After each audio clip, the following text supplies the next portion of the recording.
Talk about it with Franjez. Today we have a special guest, the Westchester Blogger. Thank you very much for being here. Thank you for having me. Absolutely, absolutely. How you doing today? Good, good. I'm excited. How was your Christmas? Very good, very good. Spent it with the family, Okay. Exchanged gifts, the Right. usual, ate a lot of good You food. celebrate the 24th or the 25th? 24th. Okay, yeah, same. Same? Midnight, right? Midnight. Nice, very nice. All right, let's start from the beginning. Where were you born? Where was I born? Born and raised in Mexico. So what sparked your interest in blogging? So I've always been, like, I guess, in love with the camera. So as a kid, I would always grab my dad's camcorder, kind of like the one you have back here. That's my first camcorder. Really? No way. Oh, that's so cool. And I would just film, anything that was just a spark of interest, the events at my house, parties, like there was one every day. So like parties at my house. And then I just picked up the camera and just recorded anything that I loved. And then from there, I went to, when I graduated high school, I went to film school. So that's where I picked up on how to grab the camera and do it more professional. Nice.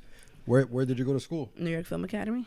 Very nice. Where's that located? In Union Square, New York City. Nice. Awesome. You like the New York City life? Yeah, it's very hectic. I mean, I love New York City now, but it wasn't for me when I had just graduated, because I was going to school. Then from there, I went to like work, and it was like 16-hour shifts on set. And I was recently married, so it was a lot for me. So I was like, it's either go ahead and film on sets for 20 hours or, figure out something much closer to home. Definitely. Do you remember what your first blog was? My first blog, yeah, it's actually a funny video. It was a video on Tequila RX.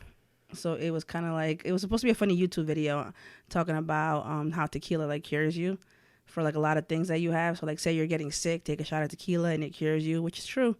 You warm it up and it, take it to the throat, and that's what helps you out when you're sick.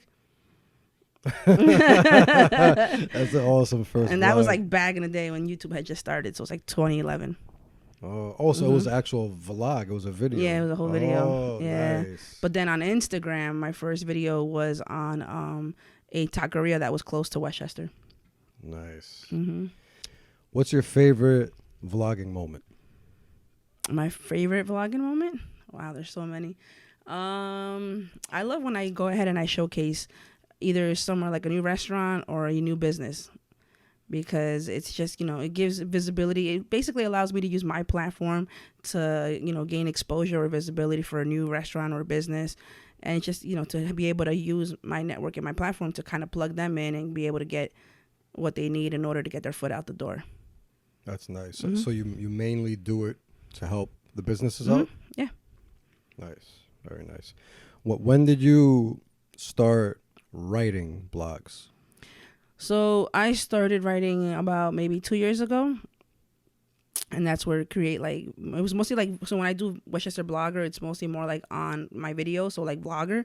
But then blogging, I started writing when people would start asking me more. So I started creating like a certain, I guess, like fan base where people would start asking me and saying, hey, where am I going for like my anniversary or my kid's party? So it started growing from there. So that's where I was like, oh man, people really want to know. So I started creating a blog to let people know, like, all right, these are like, for example, 20 best spots to go to for like lobsters, 10 best spots for steaks. And it started growing like that. And that's where I would write and people would go see that as a resource. On the website is On the where you put website, the writing, right? WestchesterBlogger.com.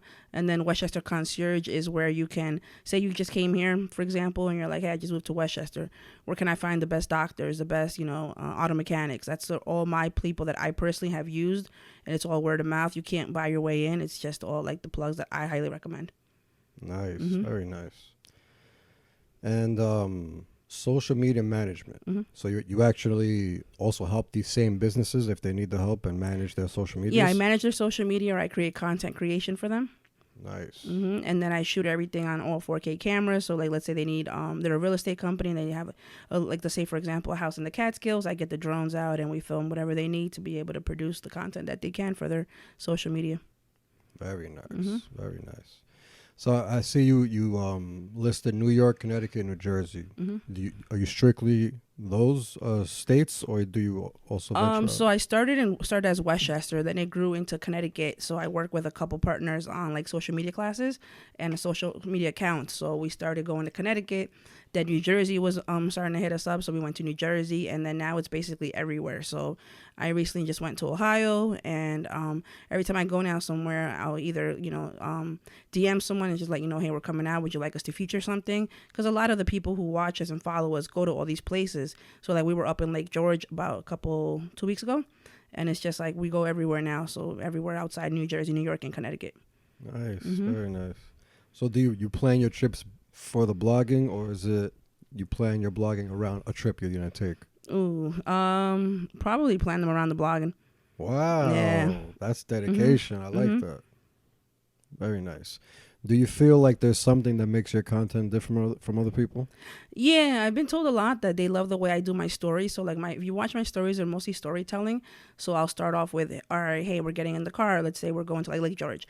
We're passing the bridge. Where are we going? And people like to engage. So like I'll do like a quiz, and then I'll be like, where are we going? And then it'll be like, for example, Palisades, because you see the Tapy Bridge. By the way, do you call it Tapy Bridge or Mario Bridge? I still call it Tapy Bridge. Yeah, Tapy Bridge.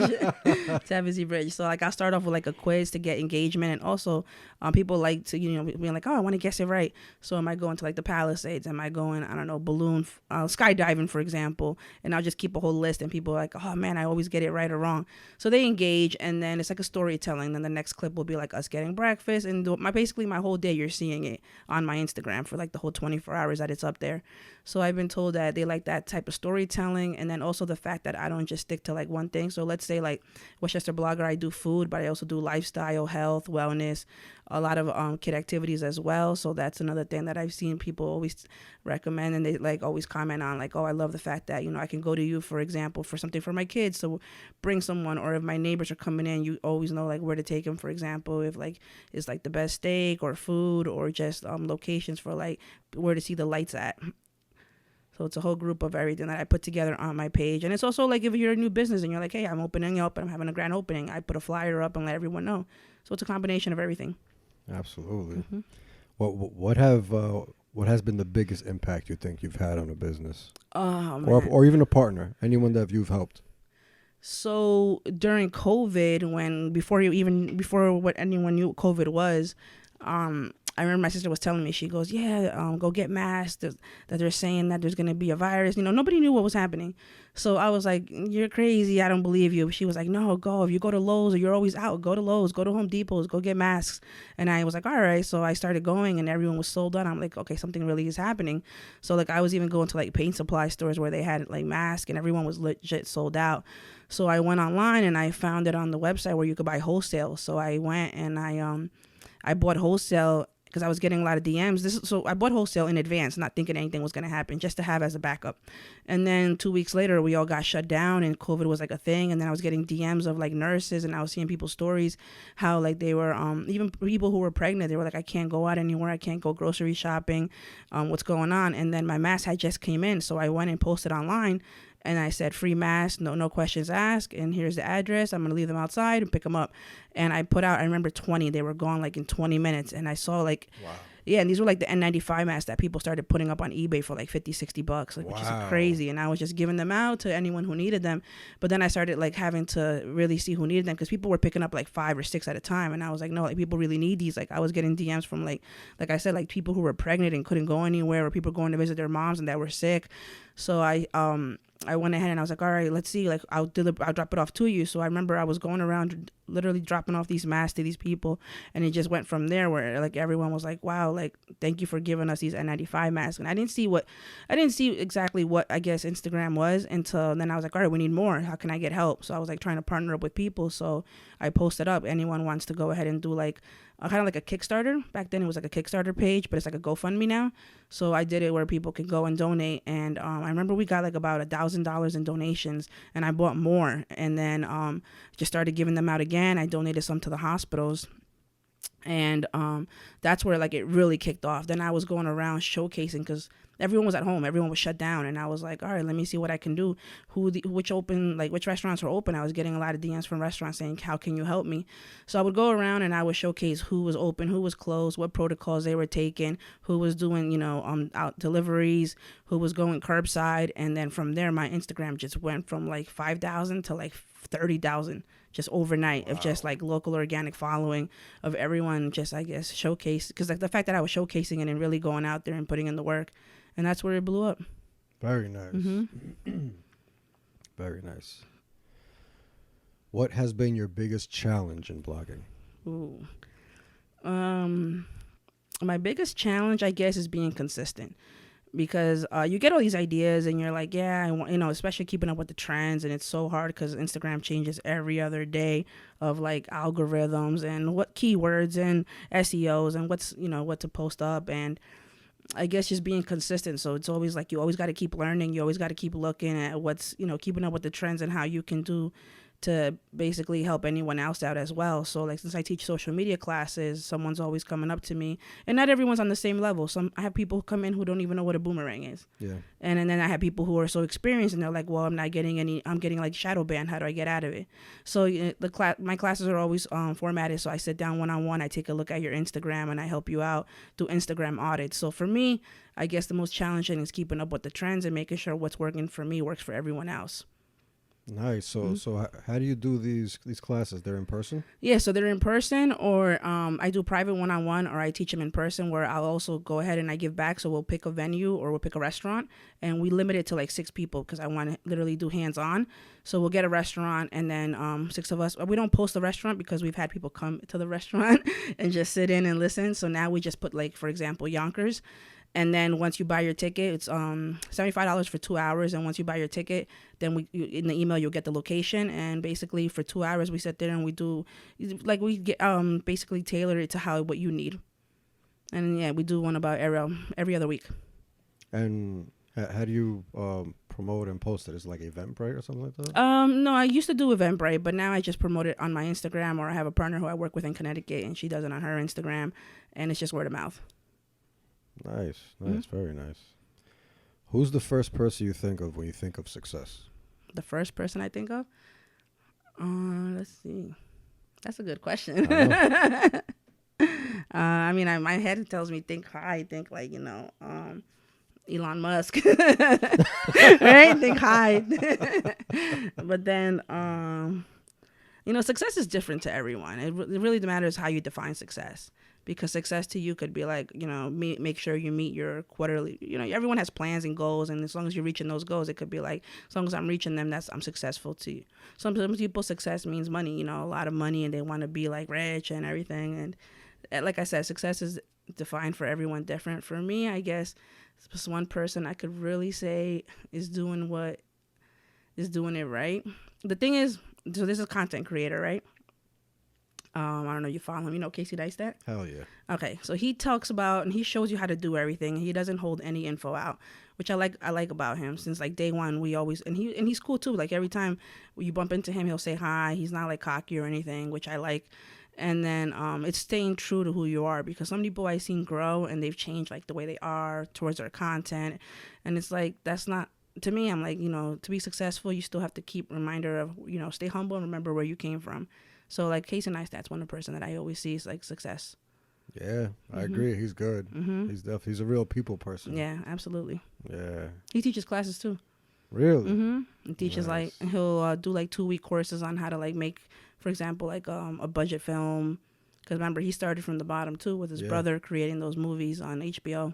Yeah. Mm-hmm. So he teaches all those courses. Yeah, Van Neistat. I follow him too. Okay. Yeah, he's good. Yeah, they're both good. Yeah. They're very creative people. Absolutely. As a kid, what did you want to be when you grew up? Probably an astronaut. Really? But then I got afraid of heights, so that got shut down. But no. What did I want to be when I grew up? I just wanted to be somebody who gave back to the community. I didn't know specifically what. Because, it's different. I'm not sure, like, how you grew up, but it's different, how I guess, like, you know how, like, sometimes, for example, like, you grow up in a family and they're all like, oh, okay, you know, it's like second generation, third generation. So it's kind of like, you know, going to college and from college following to be successful, like, you know, for example, like a doctor or whatever it is that you want to be. But then, like, for me, it was different because, like, my parents never made me do anything I didn't want to do. Like, they're like, oh, you're going to go to school and be a doctor, or you're going to do this or write a book. They always said, do whatever you want, which was cool. So, like, I started working young. I started working when I was 12 years old. So to me, like, you know, I always had money, I guess, because I was always working and making my own paycheck, and I all got to keep it myself. So it was kind of different for me. I guess it was more like trying to figure out to do something I can give back. And look at you, you're actually doing it. It worked out. That's awesome. What are 3 things you need to be happy? 3 things I need to be happy? Wi-Fi. Wi-Fi, a charged phone.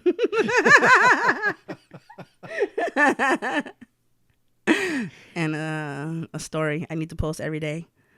Nice.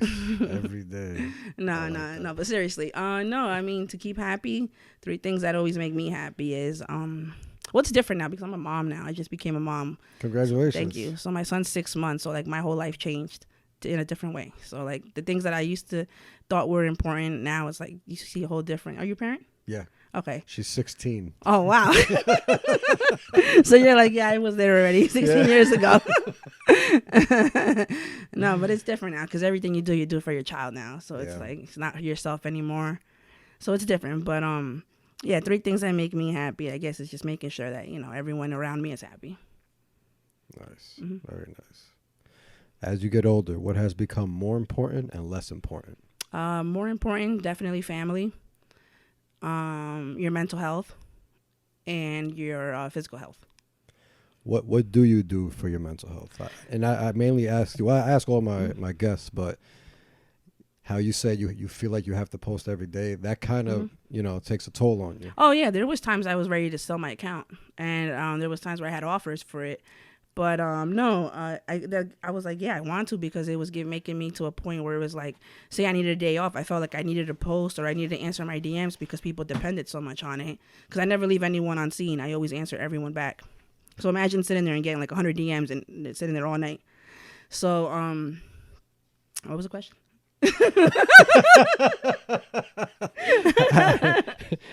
How do you take care of your mental health? Okay, there we go. That's a perfect example. Right? So much is on your mind, especially since you want to post every day. Right. It gets tough. It does. No, I mean, and since you're keeping yourself busy, you don't even have time to work on your mental health. Exactly. No, it got really bad. It got to a point where I was having like really bad anxiety and panic attacks because my mental health just wasn't there.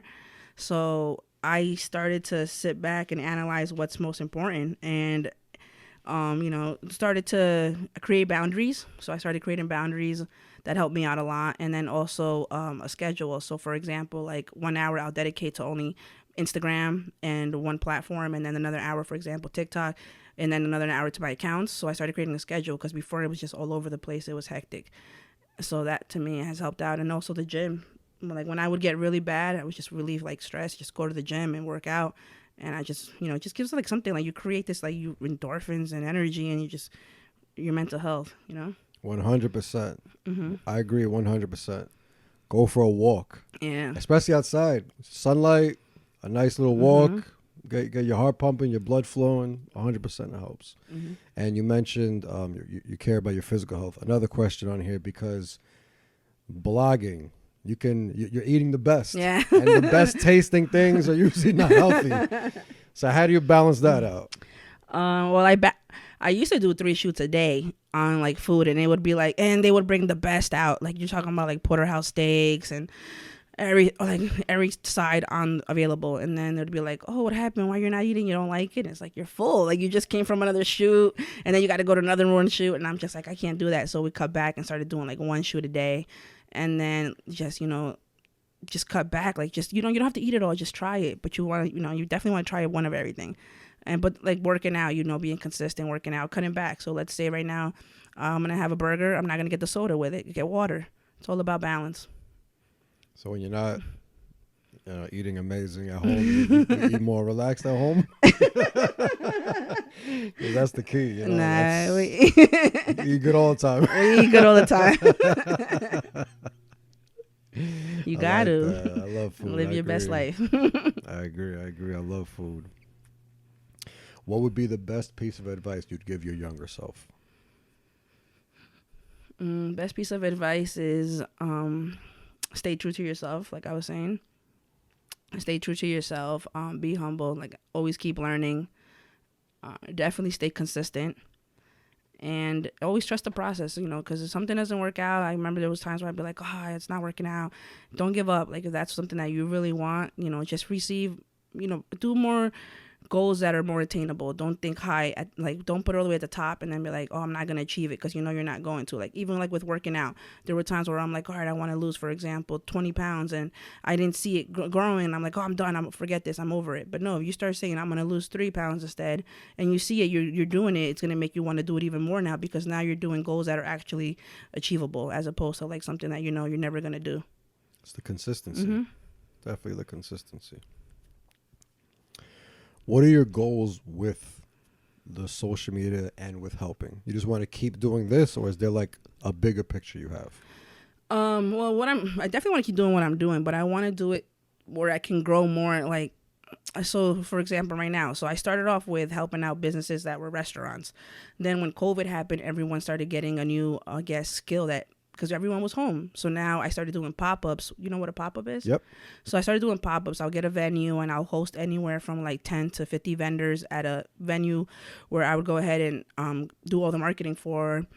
And that's anywhere from like somebody making candles to somebody who it sells soap, pudding, soap, and literally everything, anything.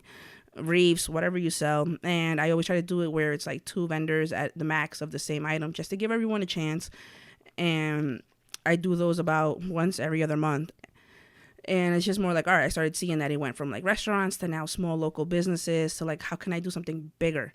So it's like, okay, so now I want to do more where we have the opportunity to work remote, where, it's not like, think about it, like what I'm doing right now, what I do for a living. It's like, no, I never would have thought that I could actually earn a living off of this.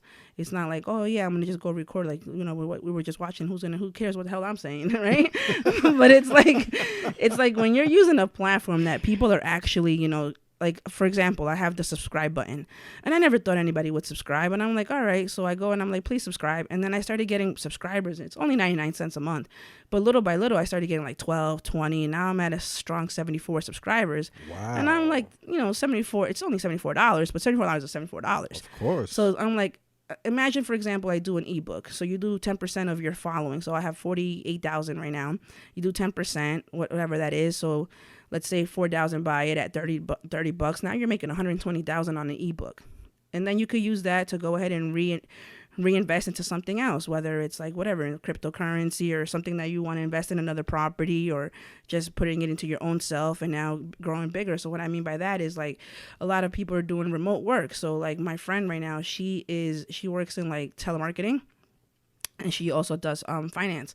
So what she does is she works for a company. She's based out in Jersey, and she works for a company where they pay her $184,000 a year. And then she basically finds people in India to not do her job, but basically do enough where she doesn't have to. She outsources, so where she doesn't have to work as hard. She's just working smarter.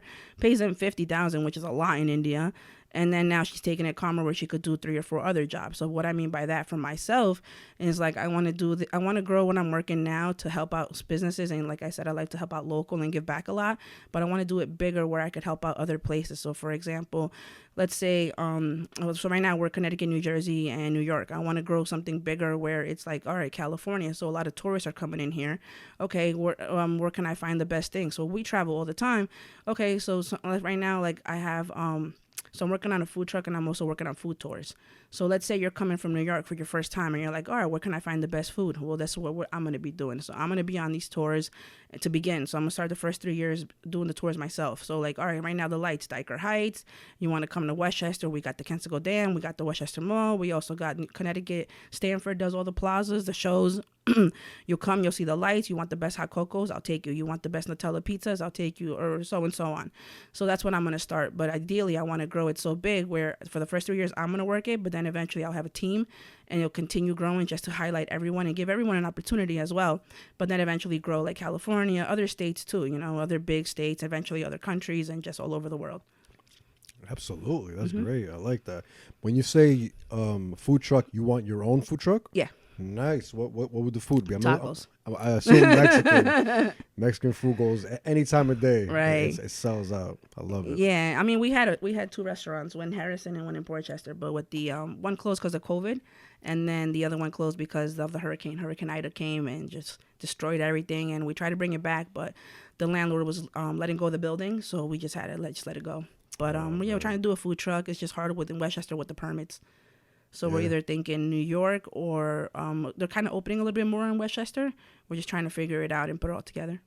What is it like? It's like certain spot on the street you can park on. Yeah, you can't park on certain times. So, like, for example, White Plains is a no, but if you rent a lot, you can. So we're looking at to see, like, but then again, it's so hard with White Plains. Not White Plains, but Westchester in general, because things have changed since the pandemic, Like, back in the day, things used to be open 24 hours. Now everything closes at a certain time. So they never went back to the 24 hours. Slowly, a lot of places are opening back up. Like, if you Candlelight, they used to be open till 4, then it went back to, like, 11 p.m. And now it's going back up to, like, 3 or 4 a.m. now. So little by little, just takes time. Little by little, yeah. You mentioned cryptocurrency. You're into it? Yeah. Nice. Any recommendations for the people? This is not financial advice. Yeah, I didn't mean advice, but like just to open people's mind to it. Yeah, of course. Because some people have a very bad stigma. Yeah. So if there's any way you could let the people know, like it's actually positive. Yeah, it is positive. I mean, you definitely do your research before you go and invest big. Start off small, for example. Like, say you want to invest 10,000, don't do it all at once. Start off with a couple hundred and see where it goes and branch it out and use legit websites. So don't use third party. I know a lot of people who use third party apps with the blockchain and lost it all because the government shut them down. So definitely don't use third parties, and like I said, little by little. Would you recommend any app that you trust? Robinhood, Coinbase. If you're starting off small. Nice. And personal life goals. What are those life goals? I know you want to help a lot of people. You want to build businesses. You want these tours, and you have a lot of amazing goals. But what is your life goal? Like where I want outside of blogging. Outside of blogging? Yeah, family or personal, and That's a good one. I never thought of that. You have to. You're always running. You're always running. You don't sit back to think. Because you're busy. Right. You have to think about everything. Right. Well, for this year, I mean, I know everyone says, oh, what's your New Year's resolution? I try not to do that anymore because I noticed I never stuck to them. And it's always like you got to set yourself a small, attainable goal. So for this year, so like I said, I just gave birth 6 months ago. So like a little bit of the postpartum, your hormones are different for women. So they're changing up and down. You're eating more. You're eating like different things you didn't used to eat. I don't know. It's weird to explain. It's my first time going through it. But so I noticed I gained back another 20 pounds. So I was telling my husband, I was like, I want to start not doing, for example, a diet. It's more of a lifestyle. So something I'm going to commit to for the next, rest of my life going forward. So I was like, all right, so I want to see, so it's also like if you don't know anything, like for example, like I don't know anything about working out. I don't know how to use these machines. To me, it's just like, all right, use the treadmill and that's it. But it's like, no, if you're working out and you want to lose weight, but you also want to gain muscle, so you don't look, I guess, like when you lose a lot of weight and then like the stomach, like kind of like, you know what I'm saying? Yeah, of course. Yeah. So like a lot, I know it's like, so I told him, it's like, it's all about also what you eat. And it's not just like, oh, okay, well, I tell a lot of people like, oh, I want to eat healthy. Oh, so you're just going to eat salads? No, you could eat a lot of 100 million things without having to just be salads. So it's like, you got to do your research and, maybe I'm going to talk to like a nutritionist and maybe somebody who can, keep me accountable for it at the gym. Somebody like, like a gym partner. There's also like now we live in a world where like all these classes are also online. So if you don't want to go to the gym, we can go ahead and just watch all these classes online and take something like, something small, even start with Zumba. And then like I have a Peloton. I'm actually probably use it now. And then, once the baby gets a little bigger, take him out in the summer, go walk around. All these little small changes, eventually you'll start seeing that will make big actually effects in your life. And you don't even realize until next thing you know, you're like, oh, wow, look what happened. Definitely. It's always like people always never believe. And then after it happens, they're like, how'd you do it? Yeah. Right? And like you said in the beginning, it's lifestyle. Yeah. It's 100% lifestyle. And since you're blogging, I think when you're not doing that, you should just be eating super clean. Because those delicious meals, and it's not even the meals, it's the dessert. That's where that's sugar, where I noticed sugar's the devil. Yeah, and sugar's addicting, Yeah. They say that it's what do they say?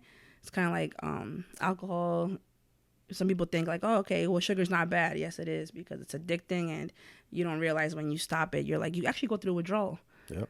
So yeah, that happened to me. I was like craving sugar a lot when I was pregnant, and then I stopped it, and then even the baby was like, "Where's my sugar?" You could feel it kicking. I was like, "Wow, who would have thought that?" Like natural sugar is okay, but like it's the added sugar. Yeah. You know. Yeah, definitely. Especially the fake sweeteners. Yeah, those are not good. Yeah, like Diet Coke and all of that. They say actually cause more effects, right?